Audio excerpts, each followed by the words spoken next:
এইরকম রেসিপি কার না খেতে ভালো লাগে, আজকে আপনাদেরকে দেখাবো এই নতুন একটা ভিডিও। আসসালামু আলাইকুম, সবাই কেমন আছেন? আশা করি অনেক অনেক ভালো আছেন। তো আজকে আপনাদেরকে দেখাবো আমার খুবই প্রিয় একটা রেসিপি, যেটা গুদালি বলা হয়।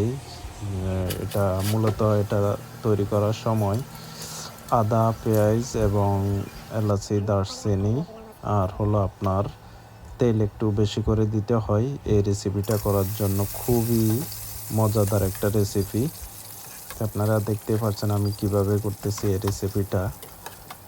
এটা খুবই অসাধারণ। আমি রসুনের বিচি দিয়ে দেব সাথে, এটার সাথে এটার সাথে শুধু মাংসর মশলা ইউজ করব আর একটু হলুদ ইউজ করব আর কাঁচামরিচ, আদা।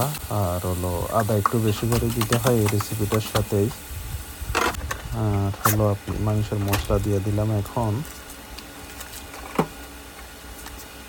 একটু জিরার গুঁড়ি দিয়ে দিলাম, সাথে টেস্টিটা বাড়ানোর জন্য হলুদ দিয়ে দিলাম একটু, একটু সরিষার তেল দিয়ে দিলাম সাথে, আর সাথে দিয়ে দিছি মুরগির মাংস। এটার সাথে কোনো ঝোল দেওয়া যাবে না, পানি দেওয়া যাবে না, এটা একদম অটোয়। এই যে দেখেন কি সুন্দর একটা রেসিপি, অনেক সুন্দর একটা কালার চলে আসছে। এটার সাথে একটু তেল বেশি দিতে হয়, আমি অলিভ অয়েলটাই ইউজ করছি। আপনারা চাইলে যে কোনো তেল ইউজ করতে পারেন। এখানে আমি দিয়ে দিলাম রসুনের আড়িগুলা।